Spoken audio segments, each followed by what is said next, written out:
Shalom à toutes et à toutes. Nous voici de retour donc sur Mahon Meir avec le Rav Shlomo Aviner, l'éthique de l'amour. Shalom, shalom. Comment choisir son conjoint. Nous avons vu la semaine dernière que ce qui était important, c'était après l'effort pour rencontrer Dieu et pour aller plus loin dans notre Pour rencontrer Dieu, pour rencontrer son conjoint. Son conjoint également. Évidemment. Donc justement, pour rencontrer son conjoint, faut-il, c'est écrit, faut-il épouser la fille d'un sage? Doit-on chercher la fille d'un sage? Et ben voilà. C'est vrai que c'est écrit, vendez tout ce que vous avez, vendez vos vêtements, vendez vos chaussures, vendez votre appartement et mariez-vous avec la fille d'un sage. Parce que jadis, tel père, tel fils, tel père, telle fille. Et Aujourd'hui, c'est plus vrai. aujourd'hui, c'est pas tellement vrai, parce qu'aujourd'hui, il y a d'autres cercles d'influence. Traditionnellement, un enfant est forgé par 4 sphères. Par l'éducation parentale, secondement, par l'école, qui a un grand impact, troisièmement, par le mouvement de jeunesse, qui également est fortement dynamique, et quatrièmement, par la rue. La rue, c'est l'ensemble des influences diffuses. Le journal, la télévision, l'Internet, le Facebook, etc., etc. Et par tout cela, l'homme est forgé. L'influence parentale, évidemment, elle est primordiale, mais elle n'est pas unique. Il y a d'autres influences. Et c'est pourquoi vous pouvez voir de nos jours, souvent, la fille d'un sage, et elle-même a choisi une autre voie. Et la fille d'un homme simple, qui n'est pas sage, religieux, parfois même d'un homme non religieux, elle a choisi une autre voie. Il en résulte que de nos jours, on doit choisir sa conjointe, son conjoint, non pas par son appartenance atavique, mais parce qu'il est lui-même, elle-même. Alors, si je pousse votre raisonnement plus loin, on peut se marier avec une convertie et on peut se marier aussi avec une non-juive. Avec une non-juive, si c'est une bonne âme. Un non-juif qui s'est converti. Nous, on est des juifs, on se marie. Pourtant, évidemment. dans la Torah, c'est bien marqué à un moment donné que toutes les filles qui n'ont pas connu un homme peuvent prôner-les pour vous. Oui, mais on peut les prendre soit comme travailleuses et servantes. Et pour se marier, évidemment, il faut la conversion. Mais la conversion n'est pas problématique.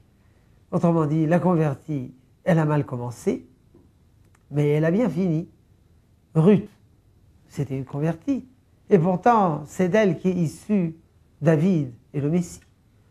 Yahushua, le conquérant de la terre d'Israël et le continuateur de Moshe Rabbeinu, s'est marié avec Rahab, qui était une convertie, et qui était avant une femme d'un métier très mal famé, mais elle a fait teshuva, elle s'est convertie.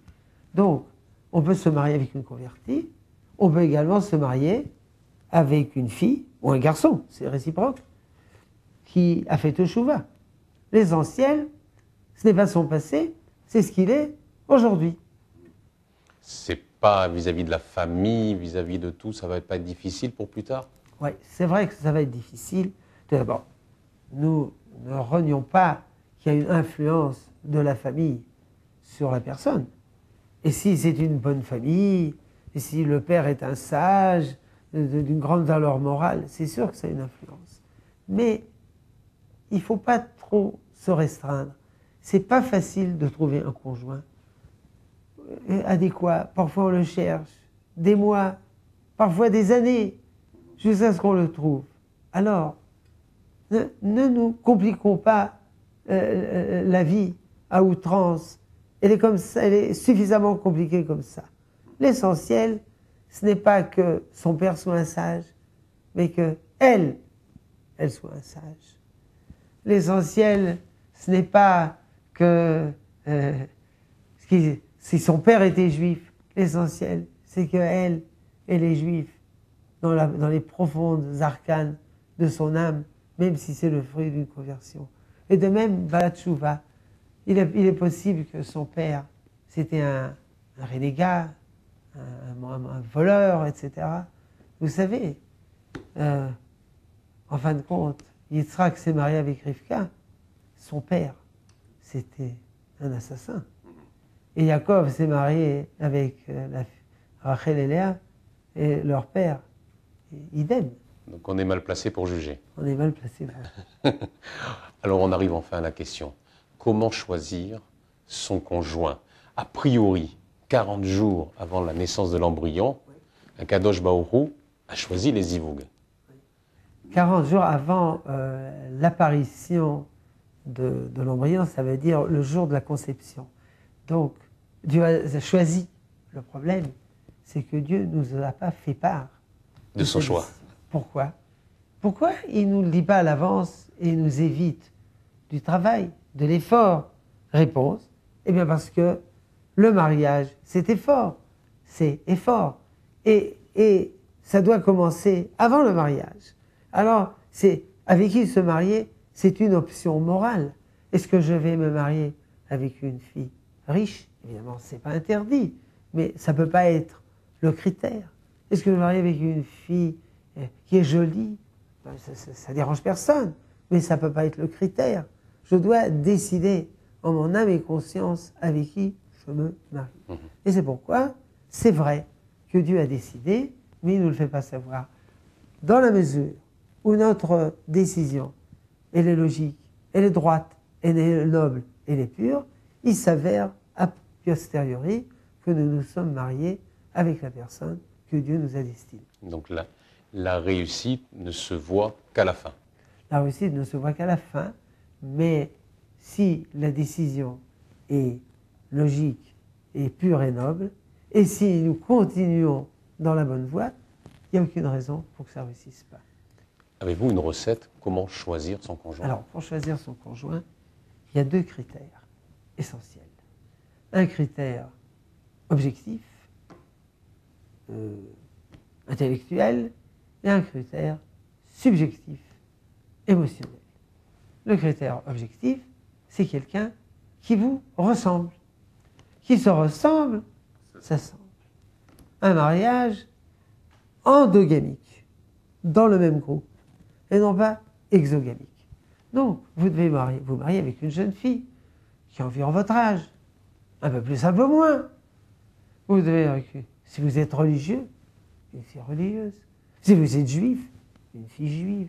Si vous êtes, etc., etc. Et l'essentiel, c'est une fille qui a des vertus. Vous avez des vertus, elle en a. Et si vous n'en avez pas, eh ben, je lui déconseillerais de se marier avec vous.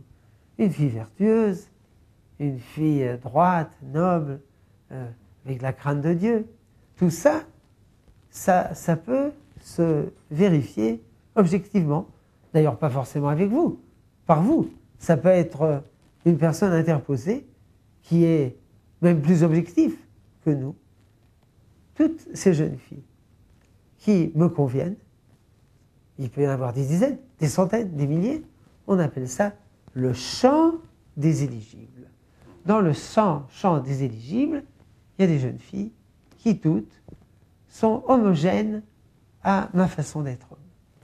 Et maintenant, dans le champ des éligibles, je vais aller selon le second critère, l'émotion, le sentiment. Les voies du sentiment, elles sont impénétrables. Pourquoi est-ce que je tombe amoureux de celle-là et pas d'une autre? Personne ne le sait. Il n'y a aucune théorie qui explique l'attirance amoureuse. Il y en a qui disent que quand vous aviez 2 ans, vous êtes devenu amoureux de votre cousine qui avait 1 an et demi, et c'est ce visage, ce sourire que vous cherchez. Deuxième hypothèse. Lorsque vous aviez 2 ans, vous êtes amoureuse de votre tante qui en avait 20. Maintenant, elle en a 40. Elle ne vous intéresse plus. Mais alors, c'est ça que vous cherchez. Son rire cristallin, son regard qui vous caressait. Troisième hypothèse. Lorsque vous aviez 2 ans, vous aviez lu un livre pour enfants, puis il y avait un dessin d'une petite fille, et vous l'avez lu 50 000 fois, et vous êtes devenu amoureux. Et c'est ça que vous recherchez.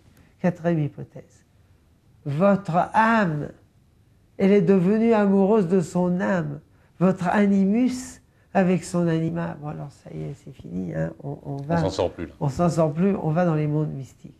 Bref, personne n'en sait rien à propos de l'amour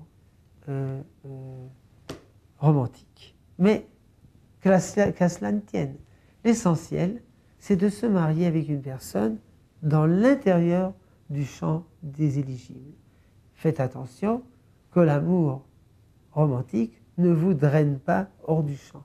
Avec une personne hétérogène, il peut y avoir des problèmes, des crises, des frottements, des Ce qui doit diriger, c'est le sentiment ou la raison? Tout d'abord, la raison qui fixe le champ des éligibles et qui donne l'imprimature au sentiment de chercher à l'intérieur ce qui lui convient. Alors, Mazel Tov. Depuis longtemps. À très bientôt, on se retrouve pour la suite de ces émissions. N'oubliez pas, posez vos questions sur le site de Mahon Meir et le Rav Shlomo Aviner se fera un plaisir d'y répondre. Un plaisir. À très bientôt.